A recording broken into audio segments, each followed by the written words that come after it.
Oi, gente, tudo bem?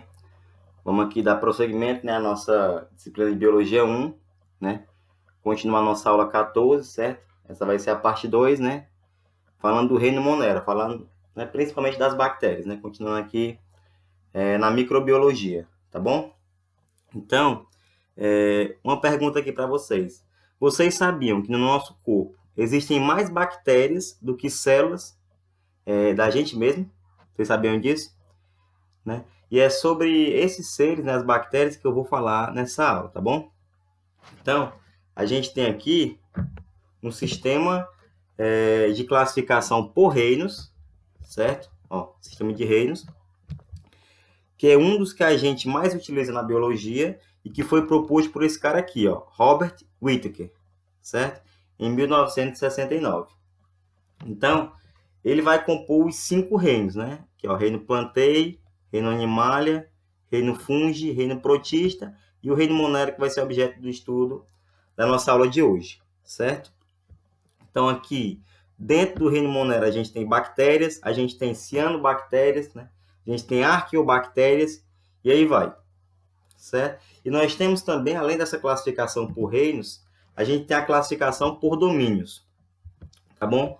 Proposta por Carl Woese em 1990. E nos domínios a gente tem 3. A gente tem o domínio bactéria, o domínio arqueia e o domínio eucária. Esse domínio eucária é o para as células eucariontes, certo? É aqueles 4 reinos sem ser o reino Monera, certo? Então, todos os 4 reinos, sem ser o Monera, né? O Monera é o quinto, vão estar aqui no eucária. O Monera, certo? Ele vai estar aqui, ó, bactéria e arqueia, que são seres procariontes, certo? Bactérias, cianobactérias, arqueias. Beleza. Então, vamos falar aqui do reino Monera, certo? Ou dos domínios, como já disse, bactéria e arqueia. Então, aqui a gente está diante de uma bactéria, certo? Que é uma célula procarionte, tá bom? Todos os indivíduos, todos os organismos do reino Monera são procariontes, tá bom? E esses procariontes são exclusivos do reino Monera, só os Moneras que são procariontes, tá bom? E uma célula procarionte, ela vai possuir membrana plasmática, aqui, ó, membrana plasmática. Tem o material genético aqui, ó, DNA, né, o nucleóide, certo? Como todas as células, certo? Vai ter citoplasma, né? Como todas as células. E esse DNA, esse material genético, ele não vai estar envolto pela carioteca, né? Que é aquele envoltório nuclear. Ele vai estar, né, em vez do núcleo, a gente tem um nucleóide, como eu disse aqui. E a gente tem somente uma única organela citoplasmática, que ela é não membranosa, que é o ribossomo aqui, ó, ribossomo. Certo? E esse ribossomo que vai fazer a síntese proteica da bactéria. Ela possui uma parede celular por fora da membrana plasmática, certo? Envolvendo aqui a membrana plasmática. E essa parede celular é composta por peptídeo-glicanos, né? É uma mistura aí de açúcares com proteínas, certo? Também essa parede celular também é conhecida como mureína, certo? A gente também tem o mesossomo, aqui, ó, mesossomo, né, que é uma estrutura polêmica. Por que ela é polêmica? Porque ela não tem uma função conhecida, né? Apenas aí um artefato da composição da bactéria, certo? Todos os organismos do reino Monera são unicelulares, tá bom? E quanto ao metabolismo, eles podem ser aeróbicos, né? Anaeróbicos, autotróficos, né? Que produzem matéria orgânica a partir de matéria inorgânica, ou heterotróficos, né? Que eles têm que pegar a matéria orgânica já pronta, né? Para poderem se alimentar. Certo? Então, nós temos aí os mais diversos tipos de metabolismo. Tá bom? E aqui, né? Que é mais um extra, né? Que eu queria falar. Que é a utilização, né, do oxigênio pelas bactérias, né, o efeito do oxigênio sobre as bactérias. Os seres do reino Monera, certo? Vamos começar aqui, falando que eles podem ser aeróbicos obrigatórios. Então, eles só vivem em contato com oxigênio, ó.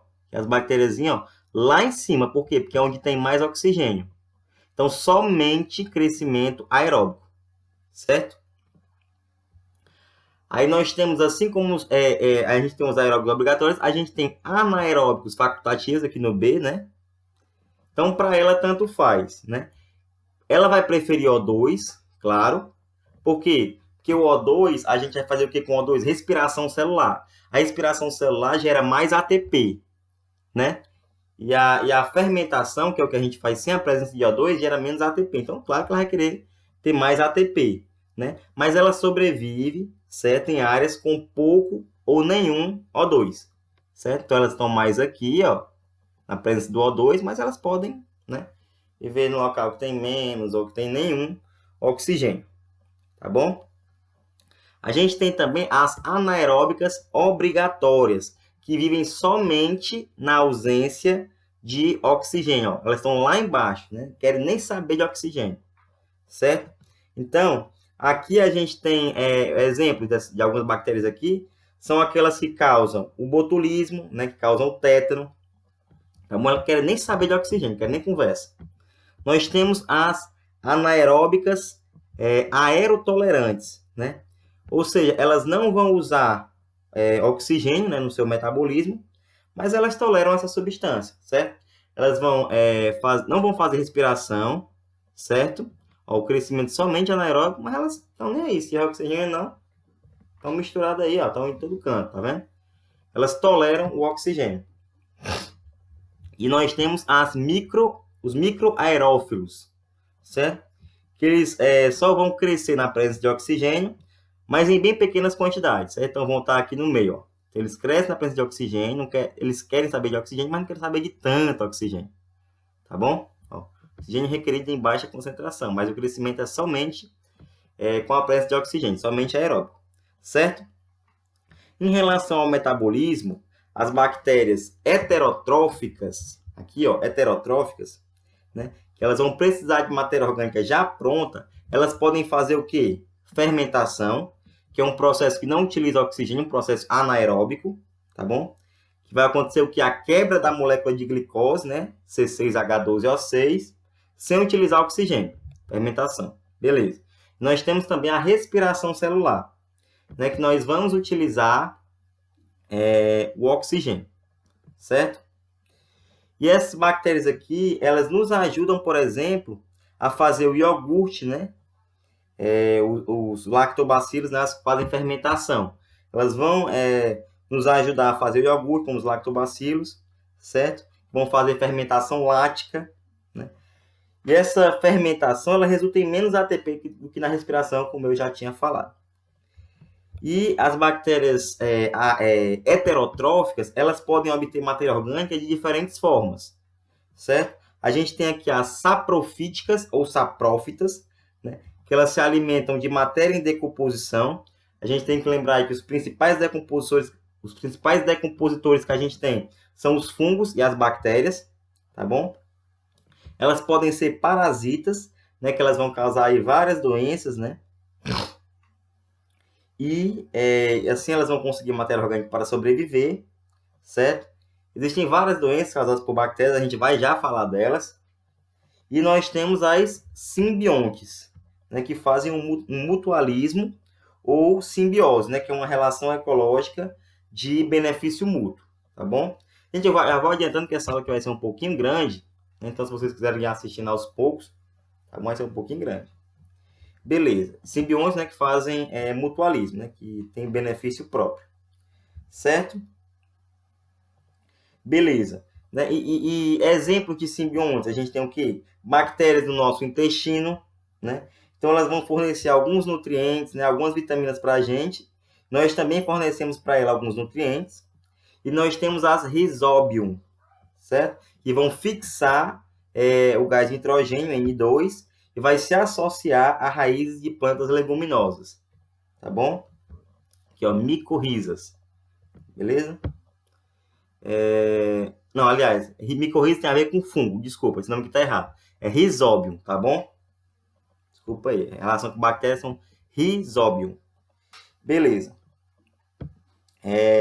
E daí, a planta, né, ela vai fazer... Como é que vai acontecer essa rhizóbio? A planta ela vai fazer a fotossíntese, né, e vai fornecer açúcar para as bactérias, e em troca, né, a bactéria ela vai fixar nitrogênio para a planta.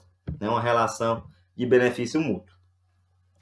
Também, além das bactérias heterotróficas, nós temos as autotróficas, certo? Elas podem fazer fotossíntese ou quimiossíntese, tá bom? A fotossíntese, que é a transformação de energia luminosa, ó, luz, certo? Ó, luz, principalmente luz do sol, em energia química, certo? Energia química. São energia luminosa e energia química. Né? Plantas e algas, né, fazem muito bem isso. Mas, na verdade, as bactérias elas podem fazer também fotossíntese, né, que é um pouco diferente. Né? E também vai usar a luz, e ao invés da clorofila, ela vai usar a bacterioclorofila aqui, ó, bacterioclorofila, certo? A reação também é diferente, né? A fonte de hidrogênio, né, para a produção da matéria orgânica não é a água, certo? Não é a água, como aqui tem, ó, nascendo bactérias. Vai ser o quê? Como não é a água, é um composto com enxofre, ó, H2S, certo?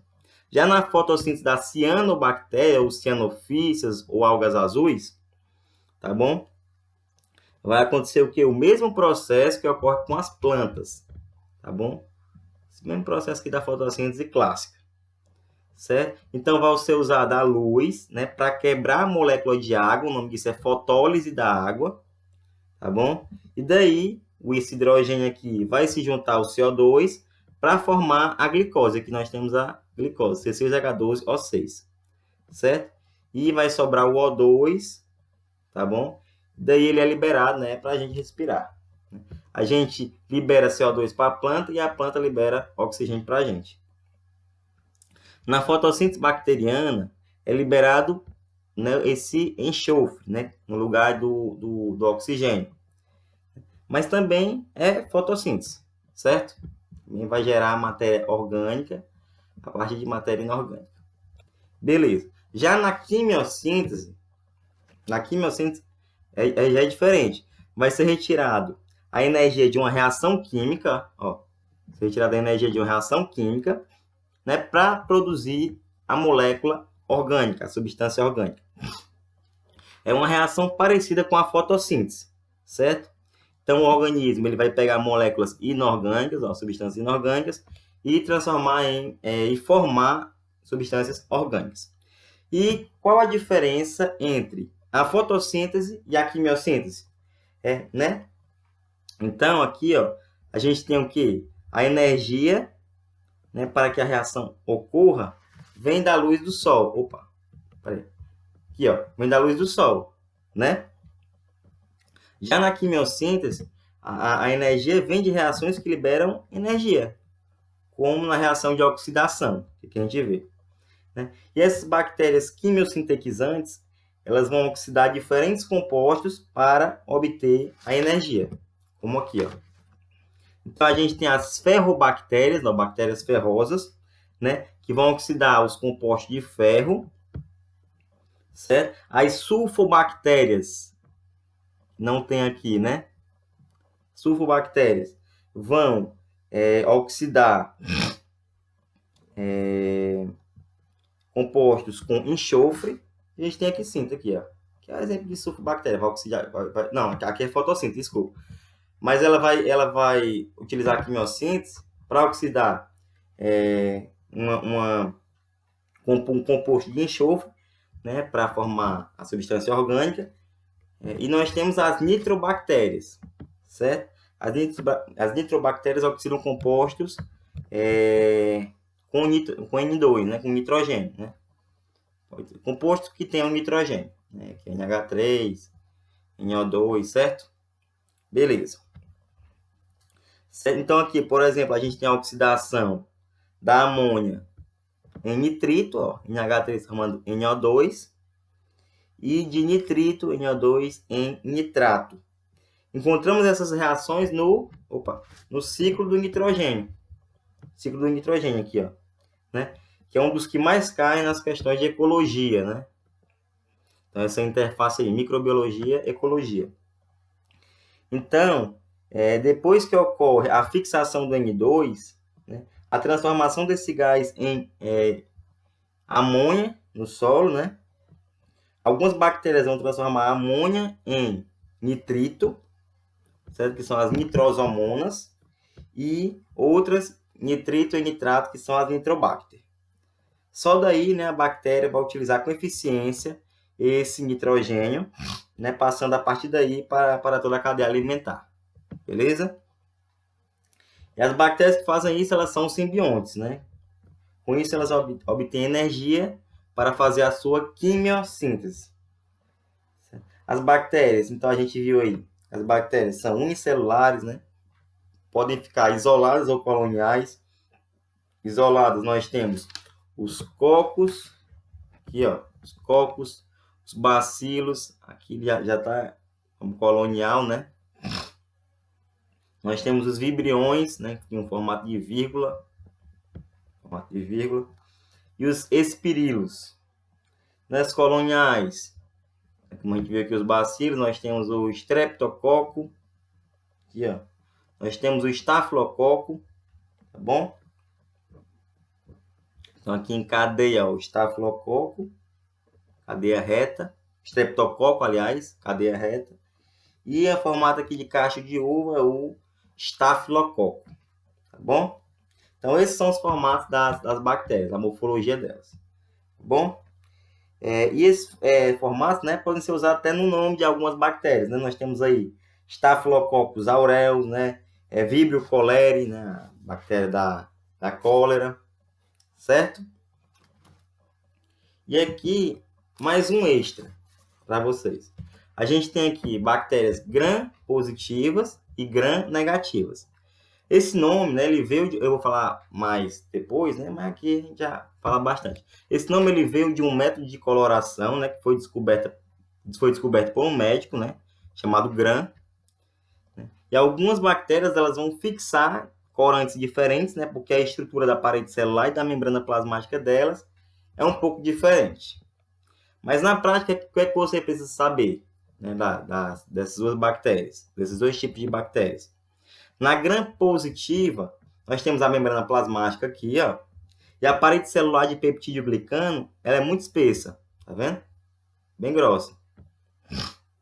Na gram-negativa, a membrana plasmática, certo? Depois dela eu vou ter uma parede mais fina, parede celular mais fina, e por fora eu tenho outra membrana plasmática, né, que vai conter esse LPS, certo? Que é o lipopolissacarídeo, né? Que são lipídios associados a açúcares, certo?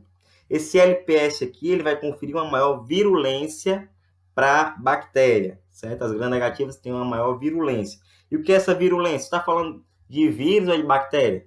Não, essa virulência tem a ver com a maior capacidade de infectar, certo? Pode ser para qualquer micro-organismo, tá bom? E aqui, aqui a gente tem os exemplos, né, das gram-negativas. Escherichia coli, Helicobacter pylori, Vibrio cholerae, Treponema pálido, né, que dá sífilis, aqui da cólera, Salmonella, né, que está relacionado com infecções intestinais, da Shigella, Neisseria gonorreia, a gonorreia, né? Então é muito importante saber, né, se uma bactéria é gram-positiva ou gram-negativa, certo? Porque a partir disso a gente vai poder escolher qual a melhor estratégia farmacológica a utilizar, certo?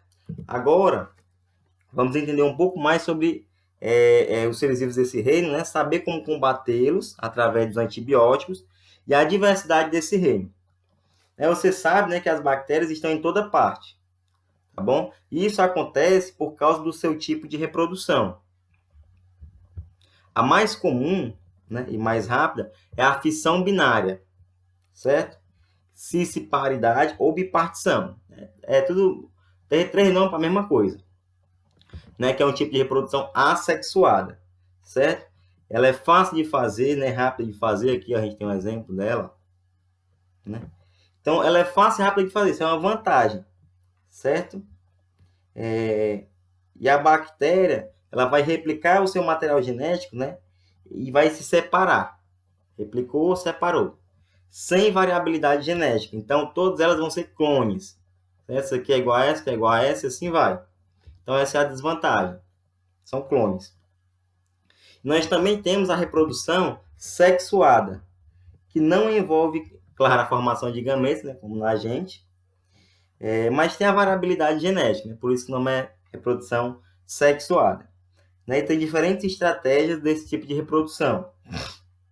Algumas bactérias podem desenvolver estruturas de resistência e sobreviver, né, a extremas condições climáticas, condições ambientais que não sejam adequadas, certo? Então, essas estruturas são os esporos, falando aqui um pouquinho dos esporos. Não é isso aqui, tá bom? Falando um pouquinho dos esporos, certo? Então, esses esporos podem ser considerados uma forma de reprodução assexuada, né? Que há controvérsias, né? Que não é para se multiplicar essa reprodução, e sim para resistir. Então, ela forma esporos para atravessar ambientes aí inadequados, certo? Falando aqui agora da reprodução sexuada, né? Agora sim a gente vai para esse slide aqui, o que mais cai é a conjugação, certo? Então, ela é feita tanto por bactérias, né, como alguns protozoários, né, a ameba, é isso aqui. Não, desculpa, não é a ameba, mas tem protozoários que fazem conjugação. Nessa reprodução, além da bactéria ter o seu DNA, certo? Que é o DNA bacteriano, ela tem um extra, né? Que é o plasmídio. DNA extra aqui, ó. Certo? Que a bactéria ela pode fazer uma cópia dele e transferir para outra bactéria, né? Por uma ponte citoplasmática aqui, ó. Que é chamada também de pile ou fímbria sexual. Com isso, a bactéria receptora, certo? Que é a célula receptora, ela vai adquirir uma maior variabilidade genética, né? E para nosso desespero, vários genes desse plasmídio estão relacionados à resistência a antibióticos. Né? Então, a bactéria que é naturalmente resistente a certos tipos de antibióticos pode possuir essa característica, pode passar essa característica para outras por meio do processo de conjugação. Já que estamos falando de antibiótico, né, que foi uma invenção fenomenal, aí não tem dúvidas, né, que é um remédio que mata as bactérias, ele costuma cair bastante em provas, tá bom? Ele foi descoberto pelo Alexander Fleming, no final da década de 20, né, meio que por acaso. Né? Então, ele tinha uma plaquinha, foi contaminada por um fungo que se chamava penicillium, daí ele liberava uma substância que passou a ser chamada de penicilina. Então, aí foi o primeiro antibiótico, certo? Essa substância matava essas bactérias. E o antibiótico ele pode atuar em diversas partes, certo? Da bactéria. Em diversos mecanismos de ação dos antibióticos, né? Eles podem destruir a parede celular. Cadê? Inhibition of cell wall synthesis, né? Cell wall é a parede celular, né? E é bem seguro, já que as nossas células, né, não têm parede celular. Então, esse antibiótico vai atacar somente as células bacterianas. Também pode afetar a tradução das bactérias, ó. Translation, tá vendo? De RNA para proteína, a tradução, certo? E também aqui a gente tem os ribossomos bacterianos, que são diferentes dos nossos, né? Porque os ribossomos que fazem a síntese de proteína, né? Então a gente tem ribossomos diferentes, então também é seguro, então, porque ela vai atacar justamente o ribossomo da bactéria. Aqui que ataca a parede celular, penicilina, cefalosporina, bacitracin, vancomicina, né? E aqui que vai atacar a tradução, né? A síntese de proteínas, cloranfenicol, eritromicina, tetraciclinas, streptomicina, tá bom? Esses dois são os principais mecanismos que a gente tem. Existem outros, né? Como atuar na membrana plasmática, né? Ou na síntese de alguns metabólitos, né? Mas esses dois aqui são os principais, esse e esse. Bom, inibição da síntese de proteínas e inibição da síntese de parede celular. Beleza, né? Por isso, né, é sempre importante falar com o médico, né, para escolher direitinho o antibiótico, né, com o mecanismo adequado para aquela bactéria, né, até para não gerar essa resistência bacteriana, certo? Voltando aqui para os tipos de reprodução, a gente tem A gente tem aqui a transformação, né, que é quando a bactéria ela consegue incorporar material genético do meio externo. Então, eu tenho aqui material genético do meio externo, certo? Daí ela consegue incorporar, ó. Tá vendo? Incorporou. E isso aqui vai, claro, aumentar a sua variabilidade genética, né? Porque ela está pegando aqui um pedaço de outra bactéria, né? Ou de outra célula, né? Não sei. Daí, né, o ser humano, né, muito astuto, ele faz o que? Ele elabora a técnica do DNA recombinante, certo? Usada, inclusive, nos transgênicos, né? Então, você vai pegar o que? O DNA de uma espécie e inserir no DNA de outra, né? E através dessa técnica, né, que os cientistas conseguiram produzir em laboratório bactérias que contêm o gene humano da insulina, né, e conseguem produzir insulina para nós em larga escala, certo? Então, vamos pegar dizer que aqui tem o gene humano da insulina, colocou aqui na bactéria, ela vai começar a produzir insulina em larga escala, né? Isso é muito bom. A gente tem também aqui essa reprodução sexuada também, que é a transdução, certo? O que acontece nessa transdução?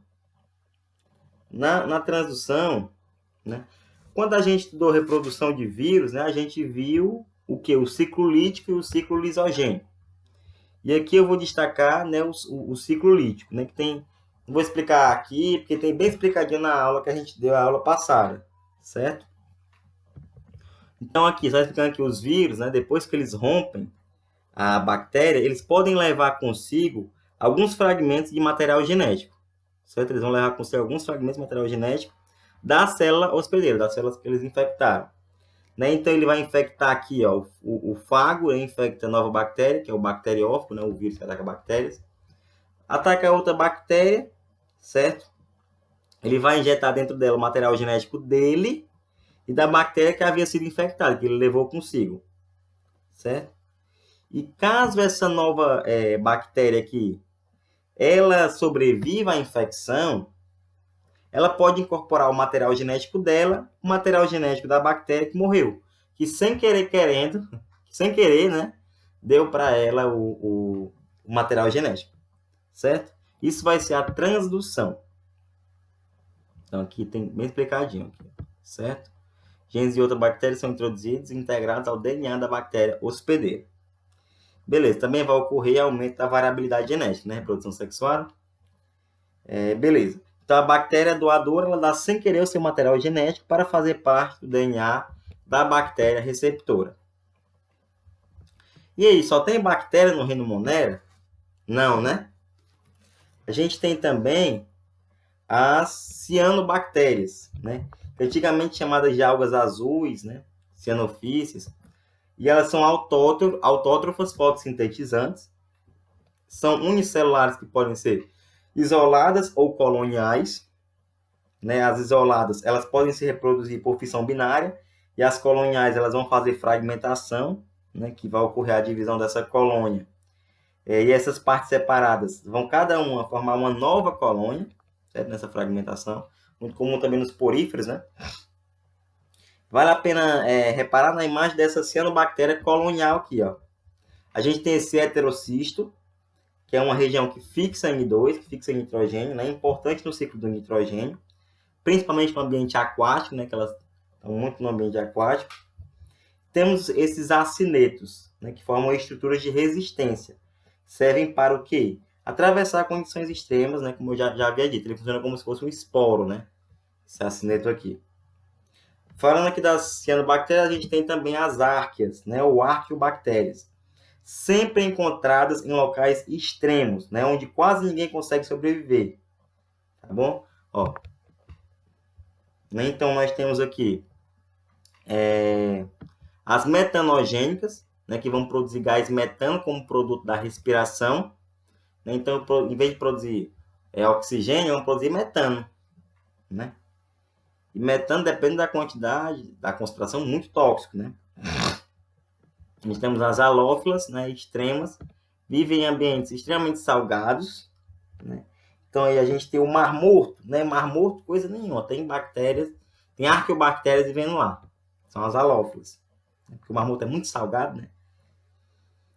Elas podem ser encontradas no fundo de oceanos, podem ser encontradas em vulcões, né? Locais que tem muitos metano, CH4, que é as hipertermófilas, né? Que vivem em águas sulfurosas bastante quentes. Então, esses seres são bastante estudados em evolução, né? Para descobrir a origem da vida, né? Graças à sobrevivência desses locais, né? Porque a Terra primitiva era um local bem inóspito, né? Bem diferente, né? Certo? Então, é um local bem extremo, né? Essa Terra primitiva tinha ambientes bem extremos, certo? E na evolução, outra coisa interessante, é que elas são mais próximas dos eucariontes, né, do que das próprias bactérias, certo? Os eucariontes, né, mesmo jeito dos eucariontes, né, essas arcas, às vezes, elas não têm parede celular, né, como o restante das bactérias, e quando tem, não é mureína, né, que é a parede celular clássica da bactéria. Claro que essas arqueobactérias são procariontes também, né, mas são mais próximas dos eucariontes do que das bactérias, certo? Daí, alguns cientistas, inclusive, falam que os eucariontes eles têm um certo parentesco, né, com essas arqueas, né? Essas arqueas elas podem ter dado origem aos primeiros eucariontes, né? Invocado, né? Falamos aqui das arqueobactérias, agora vamos falar da Rickettsia. Também faz parte do reino Monera. São muito pequenas as bactérias, são parasitas intracelulares obrigatórios, certo? A gente viu isso aqui aonde? Nos vírus, né? Essas bactérias aqui vão ser parasitas intracelulares obrigatórios, né? E vão causar algumas doenças, né? Cujo vetor são o quê? Carrapatos, né? Aqui, ó, pulgas, piolhos, tá bom? Doenças, a gente tem o que? O tifo. O tifo, gente, não é a febre tifoide, tá bom? Esse tifo aqui, ele vai utilizar o piolho, né? A pulga. Nós temos o tifo epidêmico, o tifo endêmico, né? A febre tifoide, ela é transmitida por bactéria que causa infecção intestinal, tá bom? O tifo não é febre tifoide, saber diferenciar. E nós temos a febre maculosa, né? Que é transmitida pelo carrapato estrela, né, que eu vou falar melhor depois. Terminamos a Rickettsia, Mycoplasma. É o menorzinho gênero de bactéria que existe. Esse Mycoplasma aqui é o menor, certo? Detectado aqui em 1898, né, em tecidos de gado, o gado com artrite, o gado com pleuropneumonia, né? Daí eles veem o primeiro nome pelo qual foram conhecidos, Pleuropneumonia-like organisms, né, que é o PPLOs. Eles não são mais chamados de PPLO, né, são somente chamados de micoplasma mesmo, certo? E aqui a gente vê ele, ó. Aqui a gente vê ele, os componentes dele, ó, certo? Membrana plasmática lipoproteica, as proteínas solúveis, ribossomo, DNA, tá? RNA. Então, né? Componentes bacterianos, né? Beleza? Então, essas, né, são as características do reino Monera, né? As bactérias, então, fazendo um resumo aqui, elas podem ser autotróficas ou heterotróficas, pode usar oxigênio ou não, pode fazer fotossíntese, quimiossíntese, fermentação, respiração, pode ser simbionte, parasita, decompositora, certo? Se reproduzir de forma sexuada, né, que nós temos aí a conjugação, a transformação, a transição, a gente viu, ou de forma assexuada, que é a fissão binária, certo? E vimos a questão também dos antibióticos, né, para eliminar as bactérias. Vimos também, além das bactérias, tem cianobactérias, arqueobactérias, Rickettsia, né, e o micoplasma, né, que é bem pequenininho e não tem parede celular. Também se dizer, ó, não possui parede celular, o micoplasma, certo? Então, o reino Monera ele é bastante diverso, né, e cheio de coisas curiosas, cheio de curiosidades. Beleza, agora vamos falar das doenças bacterianas, ó. Certo? Falar de algumas delas aí. Nas provas, né, quando a gente fala de doenças, né, a gente tem que saber se ela é causada por um vírus, por uma bactéria, por um protozoário, etc. Temos que saber o agente causador, também chamado de agente etiológico. E a forma de contágio, tá bom? Tá bom? Como é que eu vou pegar, né, essa doença? Né? E é algo bastante decorativo, tá, gente? Né? Ver também se tem vacina ou não, né? Primeiramente aqui, como se combate a bactéria, né? Como eu falei que se combate a bactéria, né? Eu já consigo matar uma bactéria diferente dos vírus, né? Por quê? Porque as bactérias são células, né? Elas têm metabolismo próprio. Então dá para eu interferir nesse metabolismo, certo? Beleza? E daí, né, a gente vai usar o quê? Os antibióticos, né? Que eu ainda vou explicar nessa aula, né? De forma mais explicada, certo?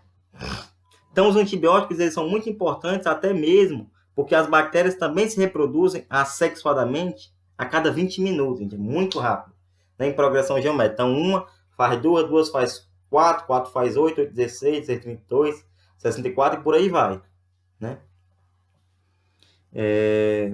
Beleza. Então, vamos falar aqui das doenças, né? Começar aqui com o botulismo. O botulismo, primeiramente, tem vacina ou não? Opa! Botulismo não tem vacina, certo? É uma bactéria do gênero Clostridium, ó, Clostridium botulinum. Falou de Clostridium, falou de bactéria anaeróbica, né? Que elas vão morrer na presença de oxigênio, né? São anaeróbicas obrigatórias, certo? Elas vão ficar esporuladas, né, na forma de esporos para sobreviver na presença de oxigênio, né? Que esse esporo é a cápsula de resistência, e quando elas voltam para um ambiente sem a presença de oxigênio, né, com a ausência de oxigênio, elas vão se desesporular e daí vão começar a liberar suas toxinas. Aqui, ó, vamos ver um pouquinho dela, né? A doença, certo?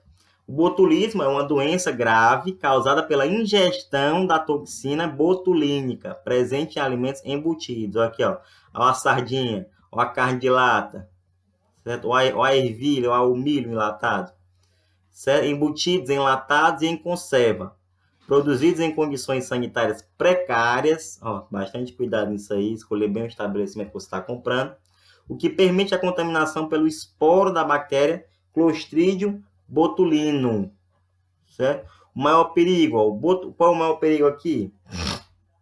O botulismo, ele vai bloquear a liberação de uma substância chamada acetilcolina nas terminações nervosas. E a acetilcolina é o quê? É o neurotransmissor presente na placa motora. Então, a gente tem a ação do músculo estriado esquelético, né? Fazer a nossa movimentação voluntária, a gente precisa de acetilcolina para fazer essa contração, né? Né? E ela pode que, ó, isso paralisa os músculos e pode levar à morte por parada respiratória. Como que leva à morte por parada respiratória? Paralisia do diafragma, né? Que é o nosso principal músculo da respiração. Aqui embaixo aqui, ó, chamado de cúpula.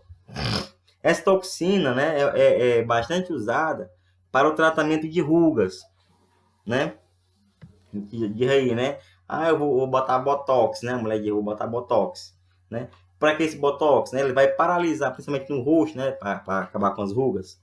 Ele vai paralisar os músculos da face. Então, se eu não estou com a contração dos músculos da face, né? Direto, eu vou ter menos rugas, né? Eu vou desgastar mais. Vou desgastar menos, desculpa. Certo? E esse botox não é para sempre, né? Ele tem um efeito aí que dura de 4 a 6 meses, certo? Como é que eu evito o botulismo? Não consumir alimentos enlatados com a lata, né, que esteja estufada, né, que ali representa uma condição de anaerobiose, eu vou ter muito micro-organismo ali dentro. Não consumir alimentos onde não há inspeção sanitária, né, então cuidado com o estabelecimento que você compra, certo? Então esse é o botulismo, né, bactéria anaeróbica, assim como o tétano, que também é gênero Clostridium. Certo? Diferente do botulismo, o tétano tem vacina. A vacina tem que ser dada de 10 em 10 anos. Certo? Porque a bactéria vai sofrer mutações. De 10 em 10 anos a gente tem que estar se vacinando. Né? Mesmo gênero Clostridium, como eu disse aqui. Essa aqui é Clostridium tetani. Falou de Clostridium, bactéria anaeróbica obrigatória. Né? Então você vai pensar logo aqui em tétano, você pensa logo em prego enferrujado, né? Ou coisa do tipo. Né? Mas não é bem assim, certo? Qualquer corte que faça um ferimento profundo, certo? Lá no fundo lá desse ferimento vai ficar sem oxigênio, né? E que você sujar esse ferimento, né? Por isso você cortou, desferiu, lavou bem o local ferido, né? Com água e sabão, água corrente e sabão, né? Então, esse ferimento ele pode entrar em contato com o esporo, né, que pode estar até mesmo no solo. Então, vamos parar desse estigma aí do tétano só no ferro, no prego enferrujado, né? Não tem mais isso não, né? Então, quando você se cortar, né, você tem que usar água oxigenada no local, né, higienizar muito bem o local.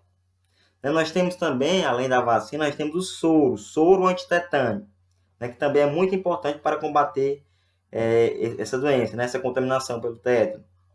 Né? E a pessoa que morre de tétano, doença bastante letal, bastante fatal, ela vai ter excesso de espasmos musculares de forma involuntária, chamada de tetania muscular. Então, o músculo contrai e não consegue mais relaxar. A pessoa tem até essa pintura aqui, ó, contratura muscular em paciente com tétano, né, do Sir Charles Bell, que foi pintado em 1809, que mostra que o paciente, né, todo encurvado aqui em formato de arco, ele fica realmente como isso aqui, certo?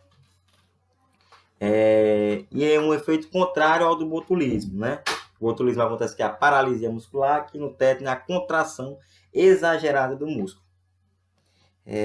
Beleza. Falando do tétano, agora vamos falar da difteria e coqueluche, né? Que é a mesma vacina do tétano, né? Tétano, difteria e coqueluche, né? É a chamada tríplice bacteriana, que é até chamada TDP. É porque não TDC, né? Tétano, difteria e coqueluche, porque é TDP, da coqueluche, né? Bordetella pertussis, né? Esse P vem de pertussis, tá bom? Tá falando aqui da difteria, difteria, né? Aqui a gente tem a Corynebacterium diphtheriae, né? Vai causar infecções de garganta. Olha aqui essas placas aqui, ó, né? E essas placas, essa infecção bastante agressiva, né? Fica acinzentada a placa, né? Ó, como é que fica? E nós temos aqui a Bordetella pertussis, né? Causadora da coqueluche, né? Também chamada como tosse comprida. Bom, essas doenças aqui já menos comuns, né? Por causa que tem vacina, tem vacina. Tem um soro também, né? Beleza? E daí, eu vou só ligar aqui o carregador rapidinho. Só pegar o carregador e voltear. Peraí. E a gente tem também o cólera, né? Peraí, rapidinho.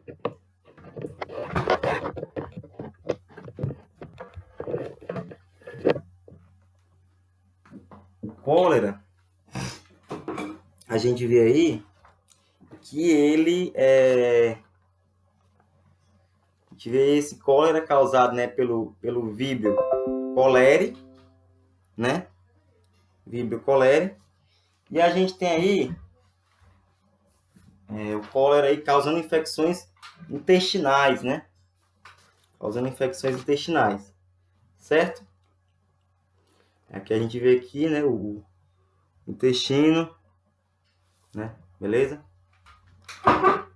Cheio desse Vibrião cholerae, né? Vibrio cholerae.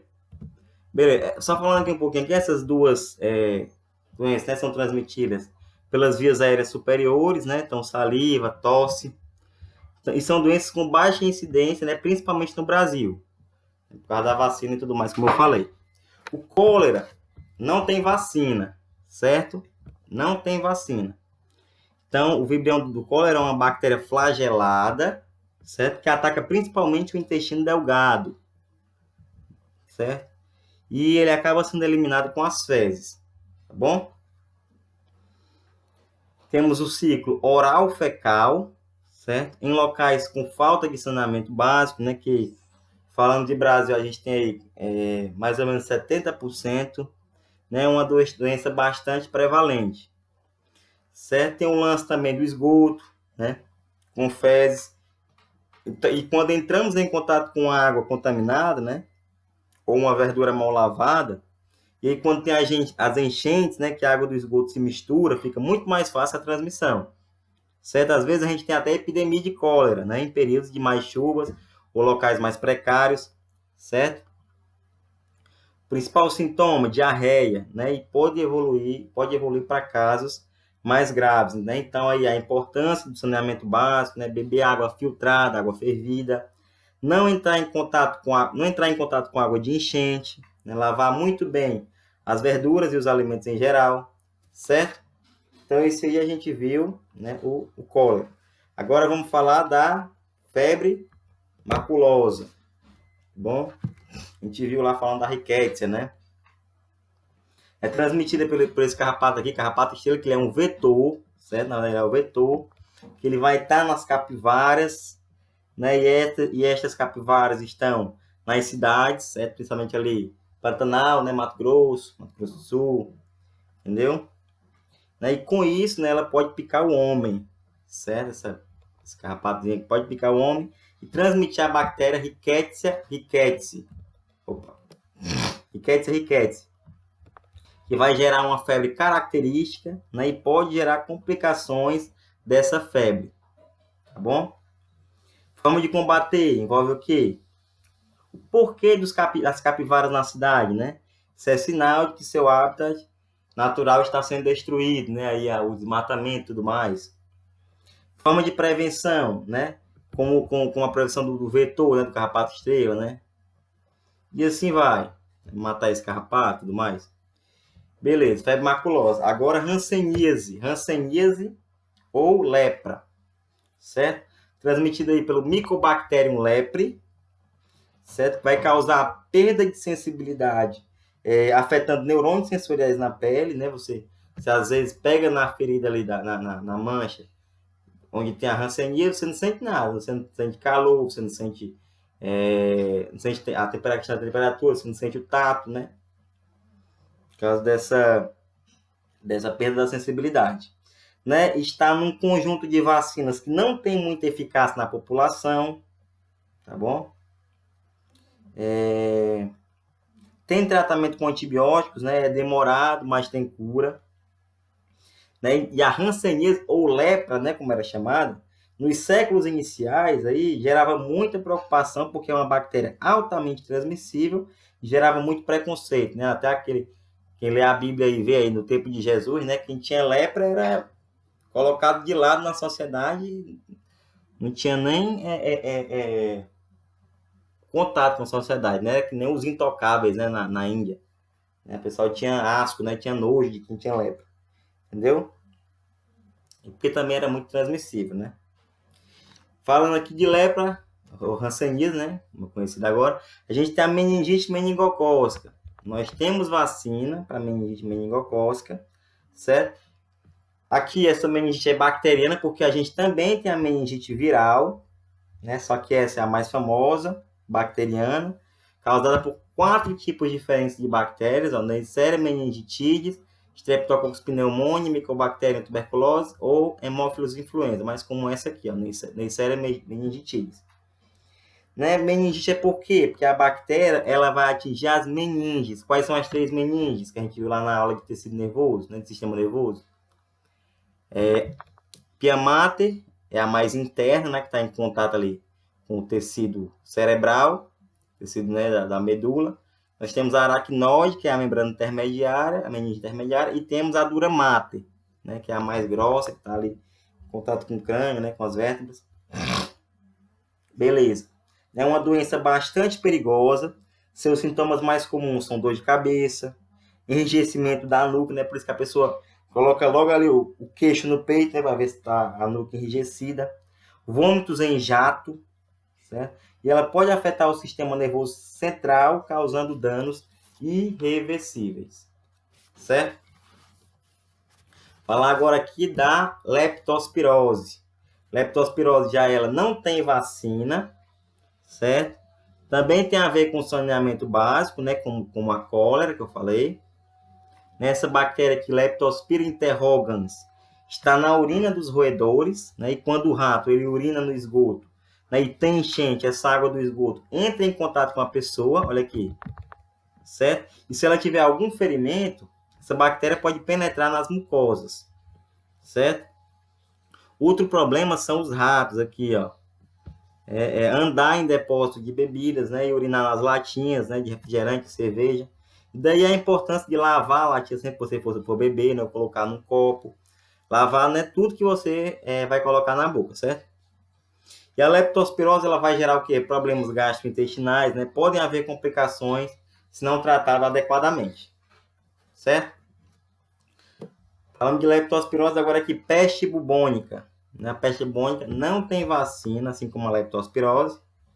Né? Foi uma pandemia, né? Assim como a gente está vivendo o coronavírus agora. Foi uma pandemia nos anos de 1300, né? Conhecida como peste negra, né? Causada pela bactéria Yersinia pestis, e tem como vetor principal a pulga, né? Além de outros vetores, mas a principal é a pulga.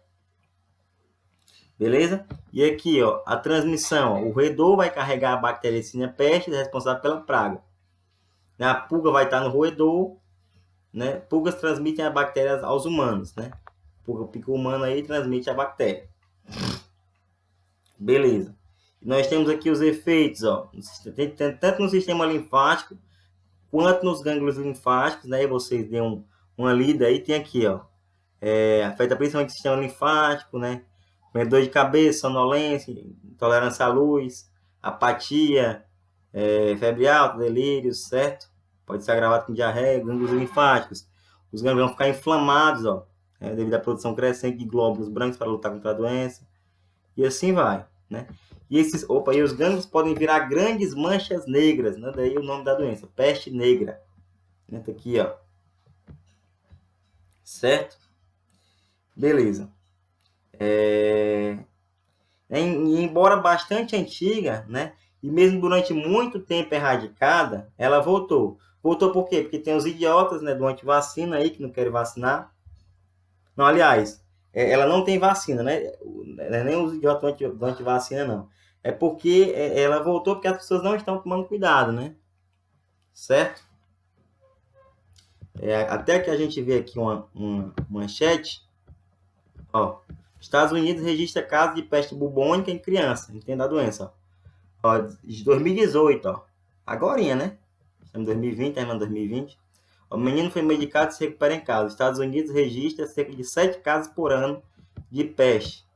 Então tá voltando aí, né? Nem por causa do movimento de vacina, né? Porque ela não tem vacina, essa doença. Certo? Então, né, saibamos aí que a peste negra não está erradicada, né? Mas temos uma grande vantagem em relação aos séculos passados, né? Porque agora nós temos os antibióticos, né? Não é nem por causa dos idiotas antivacina, dos idiotas que tomam antibiótico à torta à direita, né? No consulto médico, aí qualquer coisinha é antibiótico, daí a bactéria fica multiresistente, tá aí, ó, a merda que está acontecendo, né?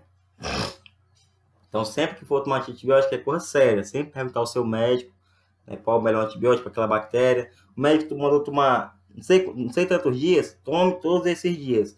Aí o médico passa um antibiótico em 7 dias, eu só tomei 3, fiquei bom. Não é assim, não. Tem que tomar os 7 dias para matar todas as bactérias, né? Porque senão você toma 3 dias ali, você mata as mais fraquinhas, melhora os sintomas, aí vem as mais fortes, fica resistente, né? Por causa da resistência bacteriana, vou já explicar isso. Daí vem pior a manifestação dos sintomas, né? E tudo mais. É mais difícil de combater. Falando da peste bubônica, a gente tem agora a tuberculose, né? Tem vacina, temos a vacina BCG, certo? É uma doença que preocupa muito atualmente, né? Essa bactéria aqui, ó, Mycobacterium tuberculose, ela vai afetar principalmente os pulmões, certo? E matou ali, né, muitos poetas, né, na Semana de Arte Moderna. Também está relacionada ao escarro, né, daquela época, né, e foi muito retratada nos livros de literatura dessa época, certo? Porém, apesar de ter vacina, essa vacina ela vai proteger quase que somente as crianças, certo? Ela tem uma eficácia muito maior nas crianças. E daí a gente tem o quê? Um índice muito grande de adolescentes e adultos infectados por essa doença, certo? Daí, né, ela vai proteger bastante as crianças, essa BCG, né? É até indicado aí que a vacina ela seja dada nas primeiras 12 horas de vida, né, ainda dentro do hospital. E nesse ano, né, nós temos aí uma nova vacina sendo produzida para, de fato, né, imunizar outras populações que não é infantil, né? uns aí as adolescentes, os adultos, os idosos, certo? E a tuberculose aí é uma doença muito perigosa que ainda mata muita gente, certo? Falando da tuberculose, agora vamos falar da sífilis. Sífilis, uma IST, né, infecção sexualmente transmissível, ou pode ser também passar de forma congênita, né, de mãe para filho, né, causada aí pela treponema pálido, que estágio 1, ó, ferida na região, principalmente região genital, certo? Principalmente região genital. No estágio 2 pode causar feridas, né, no corpo todo, né, principalmente na palma das mãos, na planta dos pés. Né? E no estágio 3, né, pode afetar aí vários órgãos internos importantes e pode ficar latente no organismo, certo? O sistema nervoso central, principalmente. Como ela é uma IST, a melhor prevenção é o quê? Né? O uso do preservativo na relação sexual, né? O uso da camisinha, certo? E aqui a gente tem aqui o estágio 2, ó, que é as feridas, como é que fica, ó. Aí o antibiótico, a gente tem a famosa benzetacil, né, que é a penicilina benzatina. Mas a melhor prevenção, né, melhor prevenir do que remediar, é o preservativo. Gonorreia é causada pela Neisseria gonorreia, né, também é uma IST, infecção sexualmente transmissível, certo? Aqui, ó, os sintomas, né, principalmente aqui na mulher, dor abdominal, corrimento vaginal, quando a mulher vai urinar, né, sente muito dor, né, dor na relação sexual, certo? Que no homem também vai ter o corrimento, né, no pênis, testículos inchados, dor a urinar, infecção do trato urinário, certo? Inflamação do pênis, por aí vai, certo? Então, o principal método, né, de prevenção também é o uso, né, do preservativo, né? Falou IST, preservativo. Temos também antibióticos, né, para o tratamento, mas é melhor prevenir do que remediar, certo? Então, aqui é muita informação para ser gravada, né? Muito decoreba. Então, é importante que você saiba, né, com mais detalhes das doenças mais atuais, né? Que são as mais prováveis de cair aí na sua prova, né, no seu vestibular. Né, e as demais você anote, né? Faça um mapa mental, né? Tudo aquele negócio que eu já disse para fazer as doenças virais, né? Focando aí principalmente como se adquire elas, né? Não se preocupe tanto com os sintomas, certo? Se preocupe também, né, se é bactéria, né, se é vírus, tem que saber se é bactéria, tem que saber, né, que para combater bactérias a gente tem os antibióticos, certo?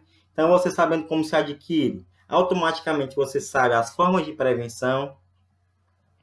Outra coisa, como eu disse, é saber se tem vacina ou não, certo?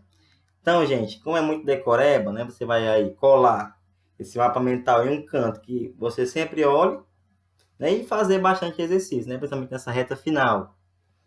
E com o tempo, né, vai ficando mais fácil, né, de lembrar tudo isso. Ok? Mas agora para o nosso último slide aqui, que é sobre antibióticos. Tá terminando, tá bom, gente? Pode só isso aí. Eu disse para você que é bastante grandinha essa aula aí. E assim, gente, não sei vocês, mas quando eu era criança, tudo era motivo para eu tomar antibiótico. Dor de dente, antibiótico. Unha encravada, antibiótico. Tá com sono, antibiótico. Tudo era antibiótico. A família aqui usava indiscriminadamente o antibiótico. Né? E óbvio que um dia isso ia dar problema, né? Então hoje aí nós temos o que? Um grande número de bactérias multiresistentes. E você sabe para que serve o antibiótico? Né? Claro que sabe, né? Eu já falei aí. Né? E como as bactérias desenvolvem essa resistência, né? Então é justamente sobre isso que a gente vai falar. Né? Para começar, vamos falar um pouco de história, certo? Então esse cara da imagem aqui, que é o Alexander Fleming, certo? Que é o cara que descobriu o primeiro antibiótico no ano ali de 1928. Né? E o que foi que aconteceu? A história aí. Ele saiu de férias, né? Deixou algumas plaquinhas de bactérias aqui, ó. Plaquinhas cheias de bactérias. Fora da estufa, né? Num ambiente ali adequado para elas ficarem. Quando ele voltou das suas férias, ele viu que elas estavam contaminadas por um fungo. Esse pontinho branco aqui, ó. Certo? Ele ficou com muita raiva. Poxa, meu irmão, fez trabalho tão duro e agora contaminado aí pelos fungos, tá? Me esqueci, por causa disso, não coisa que eu me esqueci. Meu trabalho foi por água abaixo.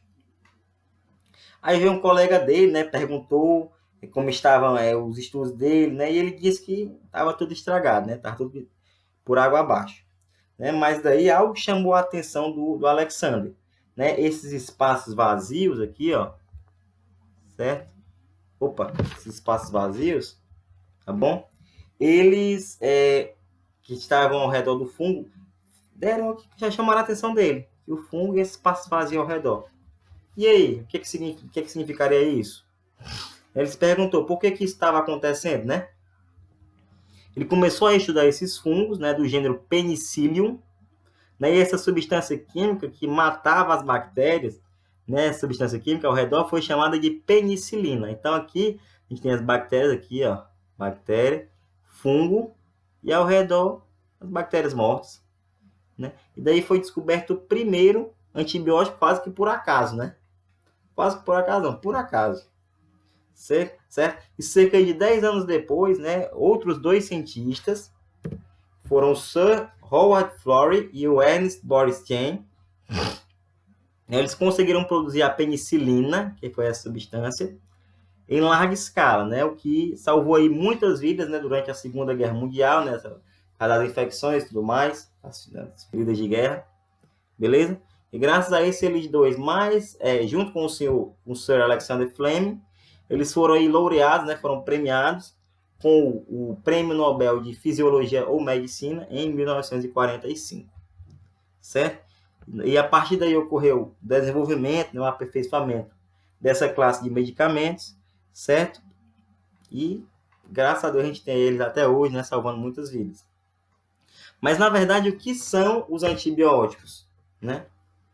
Então, aqui, antibióticos são substâncias químicas produzidas por micro-organismos vivos ou sintetizados em laboratório e capazes de inibir ou destruir germes patogênicos.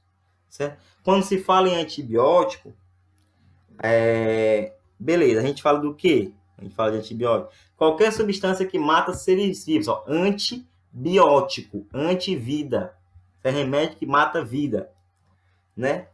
Mas nas questões do vestibular, certo? E aqui no modo geral, a gente se refere a eles como a morte de bactérias, tá bom?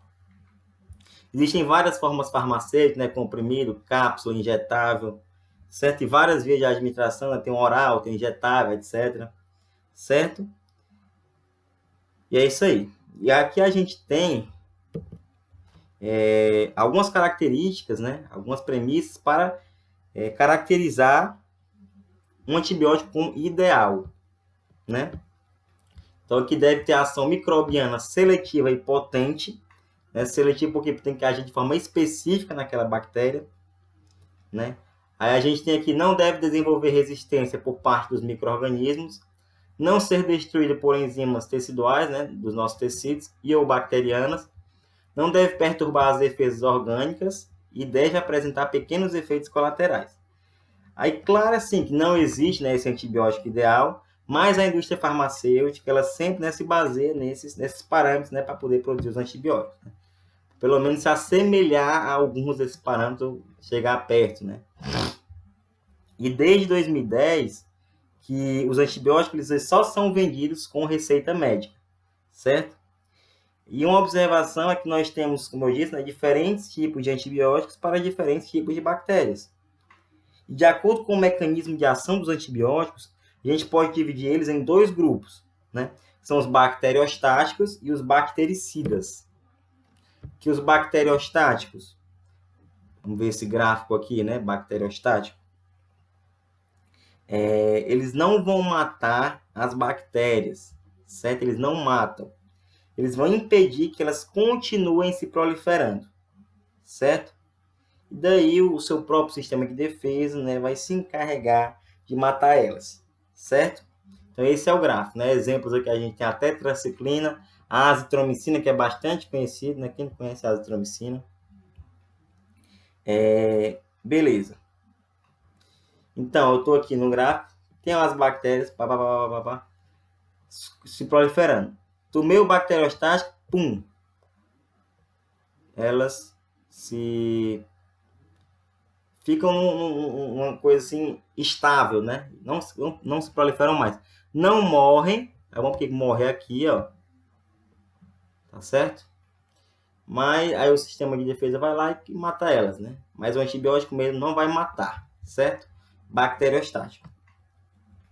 Nós temos os bactericidas, né?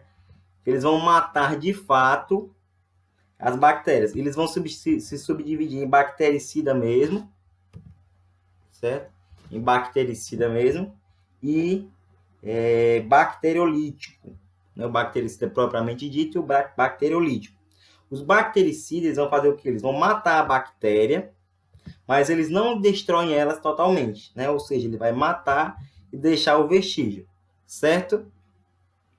Aqui, ó, as bactérias viáveis morrem, mas elas ainda ficam lá. Tipo, aí fica lá o lixo bacteriano, né? Eles não vão destruir elas, só vão matar. Elas ficam inativadas, mas elas continuam no meio, tá bom? Nós temos os bacteriolíticos, tá bom? Aqui, ó, que eles vão matar a bactéria e vão destruir elas totalmente, né? Ou seja, eles não vão deixar vestígio, não deixa vestígio, certo? Tá bom? Então são esses dois mecanismos de ação, bacteriostático e bactericida, né? Que se subdividem em bactericida propriamente dito e bacteriolítico. Aqui a gente tem os exemplos das penicilinas, né? Como a amoxicilina, que é muito conhecida, né? E as cefalosporinas, tá bom? Uma só impede a proliferação das bactérias, mas não mata. O outro mata, mas deixa o vestígio, então as bactérias totais ficam. E outra, ó, tanto as viáveis, tanto elas matam, como as bactérias totais também diminuem, porque ela faz a lise bacteriana, ela destrói totalmente essa bactéria, certo? Além disso, temos o modo como o antibiótico vai danificar a célula bacteriana. Isso aqui, ó. Por isso tem que saber direitinho qual antibiótico tomar, né? Para isso é importante sempre a consulta com um médico, tá bom? Então aqui, um dos mecanismos de ação é bloquear, como eu disse, né, a síntese de proteínas. Então, cadê? Síntese de proteínas. Aqui, ó, inibição da síntese de proteínas, né? Que vai agir especificamente no ribossomo bacteriano, como eu já disse, é uma estratégia relativamente segura, né? Pois os ribossomos das bactérias são diferentes dos nossos, certo? Outro mecanismo é o de impedir a duplicação do DNA. Ó, inibição da duplicação cromossômica ou da transcrição. Né? Isso pode ser feito de modo reversível, né? Ou seja, o efeito só acontece enquanto a pessoa está tomando um antibiótico. Parou de tomar, o efeito do antibiótico para, né? Que é o caso dos bacteriostáticos. Tem um modo irreversível, né? Que é o caso dos bacteriolíticos, que eles acabam com tudo ali, a bactéria acabou-se. Beleza. Eu posso ter também destruição da parede celular, tá bom? Usada ali nos bacteriolíticos, né? Que é outra estratégia segura, porque nossas células não têm parede celular, certo? Beleza? E cuidado, né, com o excesso de antibiótico, gente. Porque mesmo que ele mate as bactérias ruins, eles podem prejudicar as bactérias boas que vivem dentro da gente, né? Nossa microbiota e assim vai. E tem muita bactéria boa também, que faz simbiose, né, com a gente. Outro mecanismo, a destruição da membrana plasmática, né? Também pode ocorrer a interferência no metabolismo, certo? Inibição da atuação de enzimas que produzem substâncias essenciais no metabolismo, tá bom? E se você olhar a bula de um antibiótico, né, ele vai lá, tá dizendo, né, se ele é para a bactéria gram positiva ou gram negativa. Tem uns que é até para as duas, né? Como eu disse, né, essa classificação tem a ver com a coloração, né? Que é o método de coloração de gram, certo? Diferença entre elas, que na positiva tem uma parede celular bem espessa, que eu já falei, né? Revestida na membrana plasmática. Na negativa, a gente tem o quê? Na gram negativa, temos uma parede celular mais fina, revestida na membrana porém a gente tem uma segunda membrana, né? Externamente à parede celular. né? E isso faz com que essas bactérias tenham uma resistência maior, certo? Uma virulência maior. Tem também o LPS, né? Aqui, ó. Né? Então, antibióticos diferentes para bactérias diferentes. Lembrem sempre disso. Nas gram-negativas, a gente tem o LPS, né? Como eu falei, que aumenta a capacidade de infecção, né? Porém, né, mesmo tendo essa série de antibióticos, as bactérias elas sofrem aleatoriamente mutações que fazem com que elas fiquem resistentes, né, e consigam burlar facilmente todos aqueles mecanismos de ação que a gente falou aqui, ó. Certo? Os antibióticos. Beleza. Alguns dos mecanismos de resistência dos antibióticos, tá aqui, ó. Alteração da permeabilidade da sua parede celular ou da membrana plasmática, certo? Então, o antibiótico não consegue penetrar na bactéria. Bomba de efluxo, tá bom? Então, o antibiótico entra, mas a bactéria expulsa, ó, ele vem aqui, mas ela faz boom, né? Bomba de efluxo, certo? Alteração do sítio ativo de ação, né? Então, não tem aquele encaixe perfeito, né? Do antibiótico com a enzima da bactéria, certo? Então, nós temos o mecanismo enzimático, né? Que tem enzimas na bactéria que vão destruir o antibiótico, certo? Então, todos esses mecanismos, né, vão ser ditados por genes de resistência, né, que se encontram no plasmídio, certo? Então, além das bactérias se reproduzirem rapidamente, né, de forma assexuada, elas fazem reprodução sexuada, né, como eu havia falado, conjugação, transformação, transdução, né, em que elas passam entre si esse plasmídio com os genes de resistência, certo? E daí, né, nós temos a necessidade de sempre estarmos produzindo mais antibióticos, né, para superar esses mecanismos de resistência. E por que hoje as bactérias elas são tão resistentes, né? É o último slide, tá? Né, para respondermos isso, né, a gente vai usar a evolução, certo? A gente tem aquela visão lamarckista, né, de Lamarck, Jean-Baptiste Lamarck, que a bactéria adquire esses genes por interferência do meio, né? Ou seja, é como a mutação ocorresse de maneira intencional, não aleatória. E claro que a gente sabe que não é isso que acontece, né? Porque a mutação sempre é de forma aleatória. Né? E o que ocorre é o quê? O que explica uma visão neodarwinista, né? Que diz que a bactéria ela vai sofrer mutação de forma aleatória, né? E que essa mutação ela pode ou não gerar uma resistência, e se gerar, né?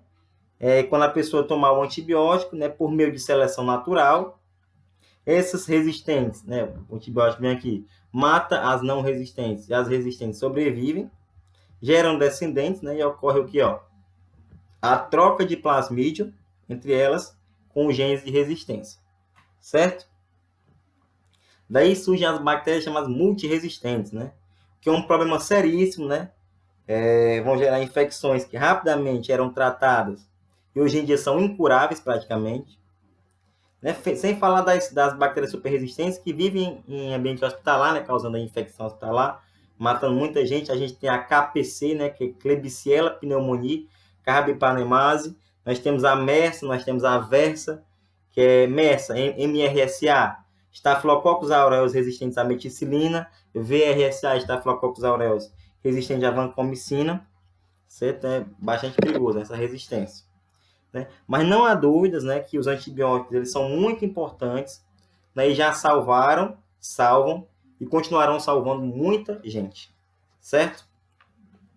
Só para finalizar, gente, queria só fazer aqui umas questões da apostila 4, exercício de fixação, que falta, a gente fez a A1, A2 e A4, né? Na aula passada de vírus, foi só a 3 e a 5 aqui. 3, ó. A seguir é ilustrado um simples teste para detectar a resistência de bactérias aos antibióticos de uso humano, indicados para a terapia contra infecções. Admita que no teste hipotético a seguir, concentrações iguais dos antibióticos 1, 2 e 3 foram inoculados em discos de papel do filtro que a seguir foram transferidos para placas com nutrientes contendo a bactéria Escherichia coli, que é a mesma plaquinha do Alexander Fleming, né? Após 24 horas de exposição, ó, as áreas sem crescimento bacteriano, tá vendo? Então, A bactéria foi igualmente sensível aos antibióticos 1 e 2. B, o antibiótico 1 somente exerceu uma ação inibitória, mas não foi bactericida. C. O uso indiscriminado de antibióticos poderia explicar o resultado apresentado com o antibiótico 3. Olha aí. D. Genes de resistência a antibióticos transferidos por conjugação são a causa do resultado com o antibiótico 3. O antibiótico 2 possui ação contra a Escherichia coli e outras bactérias de diferentes espécies. A resposta correta vai ser o quê? Letra C, gente. O uso indiscriminado de antibióticos poderia explicar o resultado apresentado com o antibiótico 3. Olha isso aqui. Enquanto o 1 e o 2 está matando, né, muita bactéria, o 3 já tem um bocado resistente aqui. Por isso que nem mata muito. Certo? Isso devido ao uso indiscriminado dos antibióticos. Certo? Para o passo 5, que é a última, né? Para a gente terminar. Essa aula está gigante.